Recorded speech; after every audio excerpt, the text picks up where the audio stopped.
What's up, everyone? It's AG Reviews, back at it again. Last week, I got the chance to watch the finale of Stranger Things, so let's talk about it. First, I want to apologize for how long it has taken me to get this video out. I have been very busy the last week and also got sick during that time.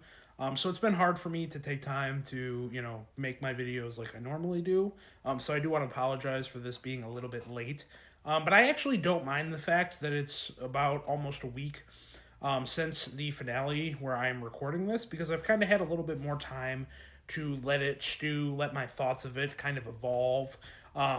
Certain events within the fandom and certain theories have kind of prevailed since then that I'm going to talk about a little bit here. So I'm kind of glad that I got a little bit of time to kind of let my feelings on the finale marinate.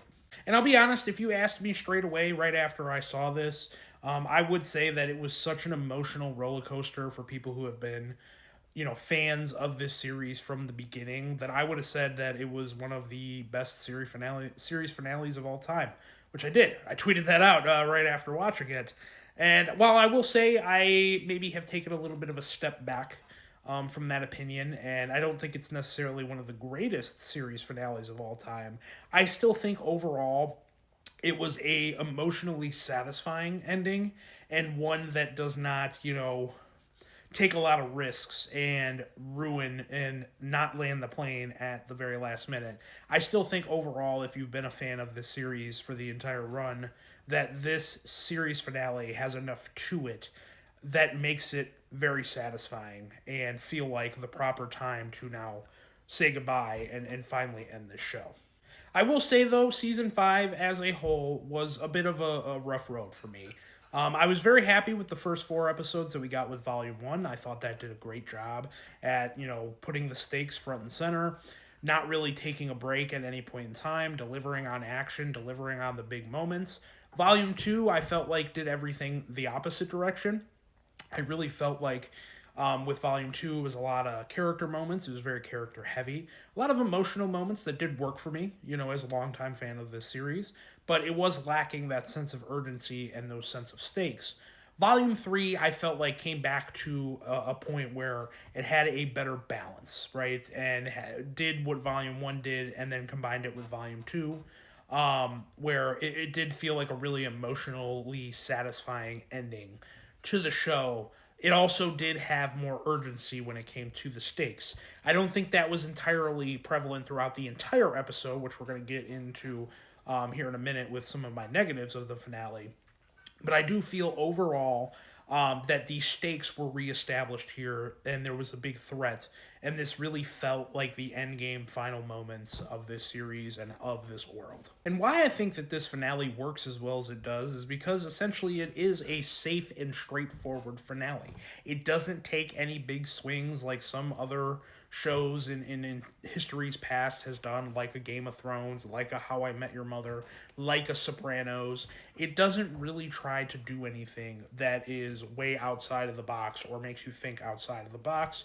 It just tries to deliver an emotionally satisfying finale to the stories that we have dealt with and been on this journey with for 5 seasons, and gives you a good and satisfying enough send off for all of these characters. And then I feel as almost universally across the board that this show does do a pretty good job at wrapping up everyone's character arcs. I don't think everyone was perfect or had a perfect ending, but I feel like like I said, if you have been a part of this show since the beginning, you're going to get moments in that finale that are going to make you very emotional. I'll be honest, I cried a couple times during this finale. It was very hard to have spent these last 9 years watching this show and some of the character moments here not getting emotional on. I mean, there's a very emotional scene between Hopper and Elle. There's an emotional scene, between Max and Lucas. There's an emotional scene between the whole gang at one point. I mean, everyone pretty much has their final moments here that are very emotional and very worthy of what we have gotten up until this point that I think is very satisfying and works very well. Honestly, I kind of enjoyed the structure of this final episode. Essentially, it's an hour and 20 minutes of the big battle and the big wrap up when it comes to the immediate stakes and the action urgency within this series. And then there's about a 40-minute epilogue that kind of tells you what happens after and where all these characters are at in life. And I really feel like doing it that way allowed for, like I said, that balance that we got in volume one, where you get the beginning, where you get the big action set pieces, you get the grand finale, and then you kind of take that final 40 minutes to wrap everything up, to have the character moments, and to have those satisfying conclusions. The big one, obviously, that I even forgot to mention earlier in this video that I was talking about was at the very end where they're all playing the D&D game and Mike has his speech about how he believes 11 survived, and that was just such a heartwarming moment, and the epilogue is just full of those big character payoffs. I mean, you finally get to see Joyce and Hopper have their date at Enzo's, where Hopper then proposes. That was a very heartwarming and satisfying moment. Just a lot of moments sprinkled throughout that epilogue that are just really satisfying, and like I said, do such a good job at bringing these characters' arcs to what felt like the natural conclusion. Now I want to talk about some of the things that were a little bit mixed for me. And the biggest one that comes to mind when I think of this finale is the connection that was formed essentially between Vecna and the Mind Flayer, where essentially it is explained through backstory that this is more of like a symbiotic, like Venom esque relationship where Vecna and the Mind Flayer basically need each other in the same capacity. It's not like it was made, I thought it was made abundantly clear in season 4 that Vecna was the one pulling the strings and that was controlling everything that had happened in the Upside Down. I thought that was very clear, okay? I understand that the play happened and then something was explained differently, and then now we got here with season 5. I will still remain in my conviction that I believe that that was originally what the Duffer Brothers wanted to do, was make Vecna the main big bad. And I don't know if it was from backlash from the fans or what it was, but they changed it. And I think it's clear as day, because if you go back and watch season 4, it's very clear that Vecna was in control at that point. They went a different direction, to have this big fight. And I don't know how I feel about that. I feel really weird because, up until season 4, that is essentially who we thought the big bad was of the Upside Down, was the Mind Flayer. That was always the front and centerpiece of it. And then to kind of string us along all this time and then not bring the Mind Flayer into play until the very last episode of the show feels like it was shoehorned in just to have a big battle. It didn't really feel like narratively that's what we needed.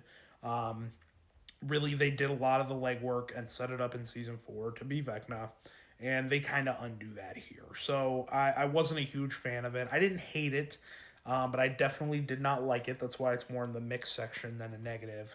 But I would have really, appreciated if they just had stuck to one answer. Whether that was Vecna being the one in control or the Mind Flayer all along, it would have just made more sense to have one or the other. And it kind of goes to show that, when the Duffer Brothers say that they've had this ending planned for 10 years, I don't really believe them. I'm just going to be honest. I think everything about this final season proves that that's not actually true.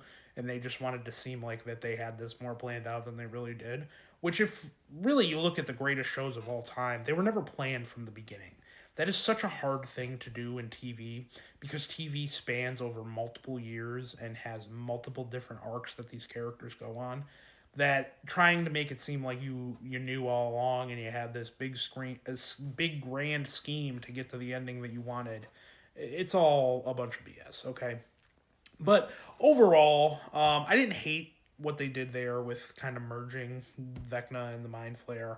I did really like the fact that they tried to kind of play it out like it was going to be a redemption arc for Henry, and then they kind of just said, yeah, no, never, no, it doesn't matter if he controlled me or he, used me as a vessel. He showed me the things about the world that I hate, and he's right. So no redemption for Henry. I did really like that. I thought that was a good, cool thing. It was kind of a subversion of expectation, because when they started to build it up, like, he was this innocent boy who was just taken advantage of, he pretty much shut that shit down, and I did like that. I thought that was very clever and very cool of him. My final mixed aspect, while I do appreciate the way that the final battle between, Eleven, the group, and Vecna and the Mind Flare played out, I really did think it was a very satisfying moment to have Joyce be the one to deliver the final blow to Vecna.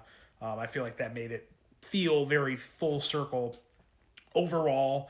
I do believe that final fight was very underwhelming.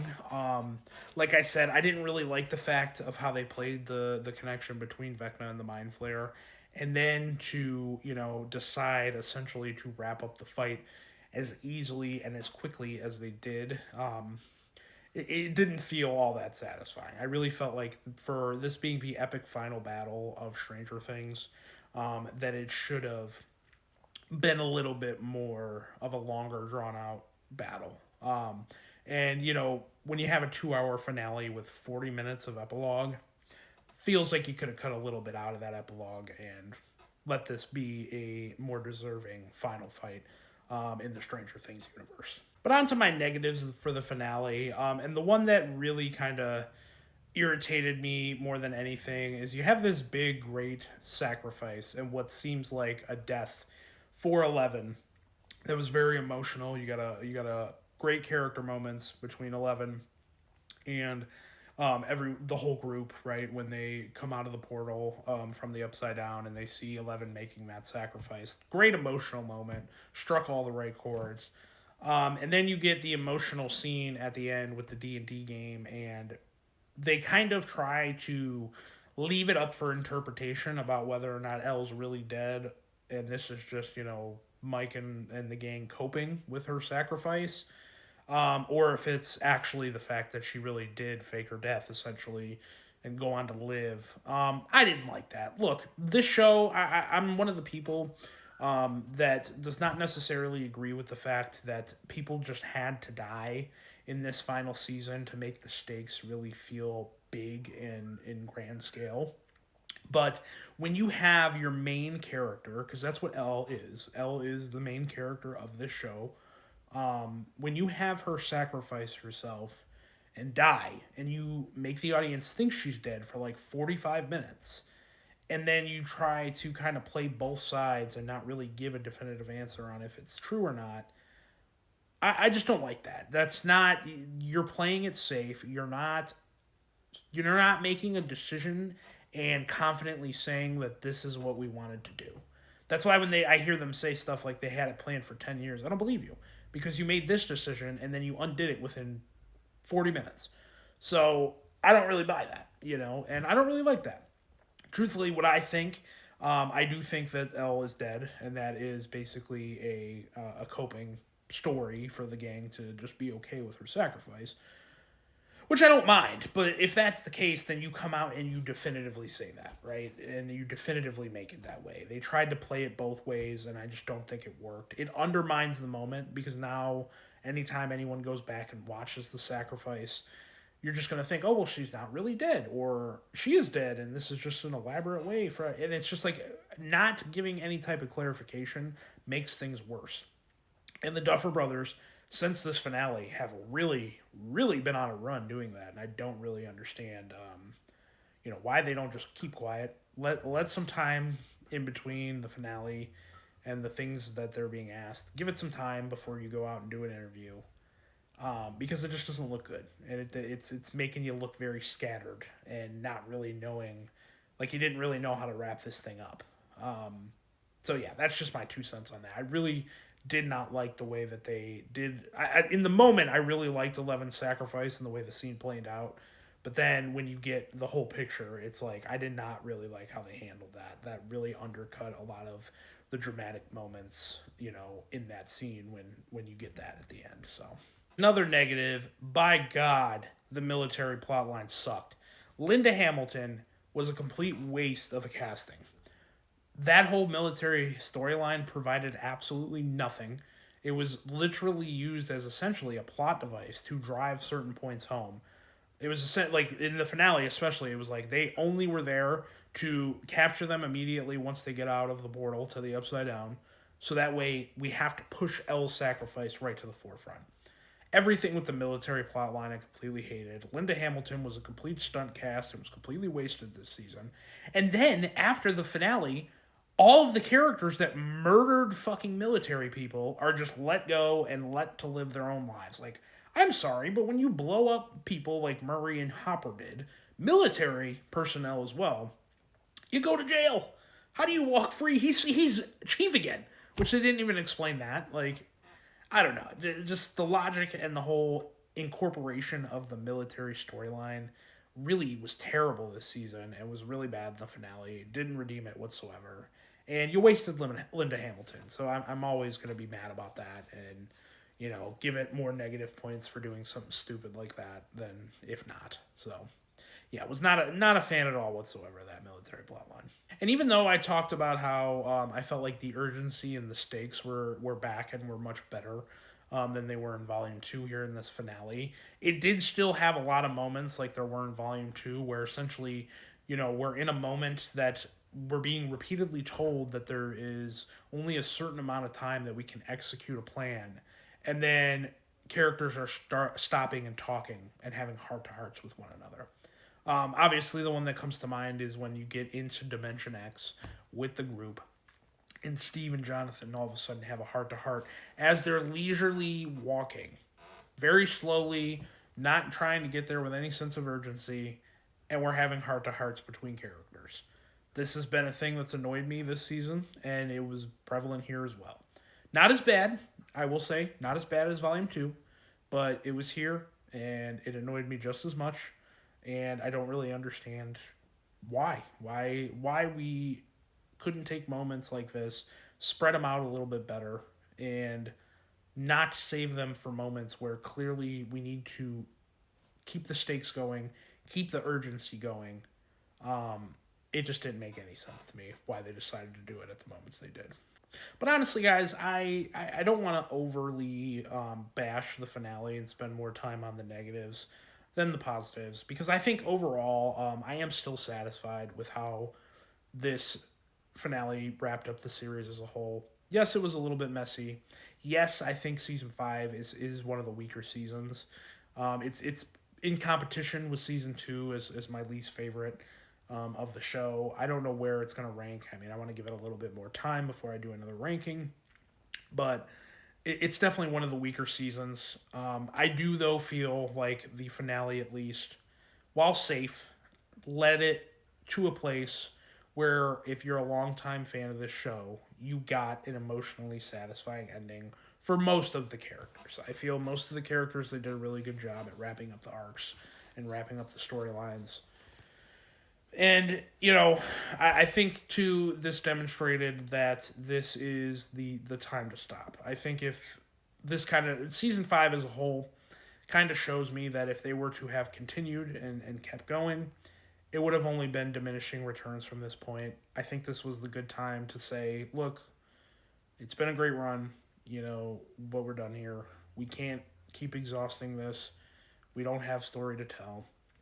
So, with that, it was satisfying enough of a finale.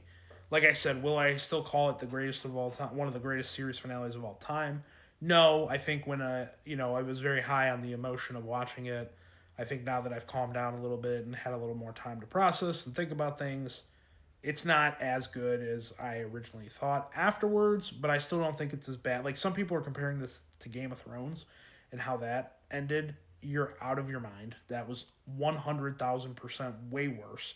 And which you kind of get when you try to take a big risk, right? Like, Game of Thrones took a big risk. How I Met Your Mother took a big risk. Sopranos took a big risk. Some of these shows will take big risks and fail miserably. While this is safe, at least it lands the plane. It makes things feel satisfying. And this final season and final episode is nowhere near how bad the ending of Game of Thrones was. So I want to stop seeing that comparison because I think it's one that's not rooted in reality, if I'm being honest. And then really quickly, I wanted to talk about the whole conformity gate thing that has kind of been becoming a thing the last couple days, where a lot of Stranger Things fans think that all of a sudden there's going to be this secret episode that drops here in a couple of days, revealing that ending wasn't the true ending and blah blah blah. It's not real, guys. Companies don't just do this where they market everything as a certain amount of episodes, market the finale and sell tickets to go see it in theater, to then just turn around and say, "Hey, just kidding. This is actually not the last episode. The last episode is coming in a couple of days." Companies don't do that. That doesn't happen. It's not happening here. It's okay. It seems like insane levels of cope because there's a group of fan base, there's a fan base within Stranger Things fans that didn't want this as the ending, and they're trying to think of any way possible to take away the things that they don't like and retcon things into ways they do like. And I'm just here to tell you, the Duffer Brothers aren't that good of writers. They aren't good enough to have thought of this grandmaster scheme where they planted all these little eggs and are now saying, "Hey, no, there's actually more." It's not happening, guys. I hate to say it, I hate to burst bubbles and let you down, but it's not happening. There's no more. Stranger Things is done. We're only getting spin-offs from here on out. That was the end, and that's it. But overall, guys, like I said, I thought it was a good enough finale for me. Go ahead and comment below. Let me know what you thought about the finale. What did you think about Season 5 as a whole? Are you sad like I am that the show is coming to an end? Even though I think it was the proper time to say goodbye. Just comment below. Let me know what you thought. Let's talk a little bit about Stranger Things. And yeah, for me, that's pretty much it. I'm going to have a top 10 best movies video coming out here in the next couple days. Like I said, I'm a little bit behind, but I'm working on it, so I appreciate the patience for anyone who was looking forward to my review. So that's pretty much it for me, guys. Everyone, have a great night.